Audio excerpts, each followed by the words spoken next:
Sup people, welcome to Own Priority 1.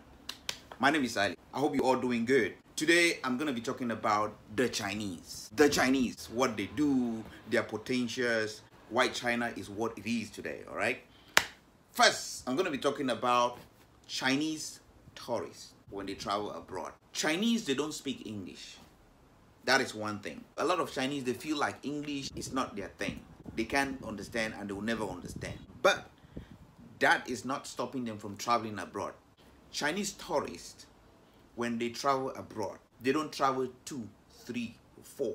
They travel from 10, 20, 50 to 100 people. Sometimes you find even a company, they travel with like 200 people. At the end of every year, the boss like part of your package. You're all gonna travel abroad, you know, working in my company. So it's normal for Chinese. Now, one of the worst things they do when they travel abroad, they talk on the phone and shout like they have the worst network. Call me! Somebody beside them, it is what it is. This is China. Country.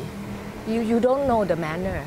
You don't know the culture there. You might be doing something that you, without intention, without any bad intention at all. I'm in China, man. They write their names on the walls, on the road, on anything they find. They write their names on things that people are not supposed to even touch. Man. The second worst thing, they carry instant noodles. The dry instant noodles. That's what they carry when they go abroad. Put in hot water in their hotel room. They can't find Chinese restaurant. That's some of the things the Chinese do when they travel abroad. Another thing, they spit. They just spit anywhere. They just spit. That's why when you go to Hong Kong, part of China of course, placards all over the place like, don't speak, don't talk too much on the phone, don't talk loud on the phone. On the other side, China has a huge potential touristic market. Huge. When they travel, they have certain destinations where they travel to. Thailand, the UK, Canada, the US, Malaysia, Japan, the Philippines. Those are some of the countries. Africa is not. Africans, you gotta do something about that. Must do when they travel abroad is shopping. The number one aspect. They make sure to buy very expensive brands like the Gucci, Chanel, LV, you name them.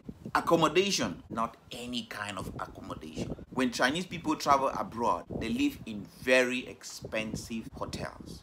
Very, very expensive. Some Chinese, when they also travel abroad, they end up buying houses. Life there is just so cool.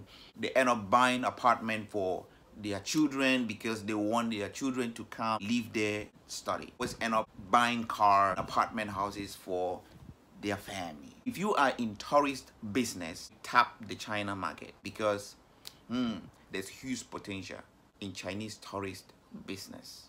You can also as well partner with some Chinese tourist companies. You can work out a good deal. You can strike a better deal, all right? If you are thinking of business, think Chinese.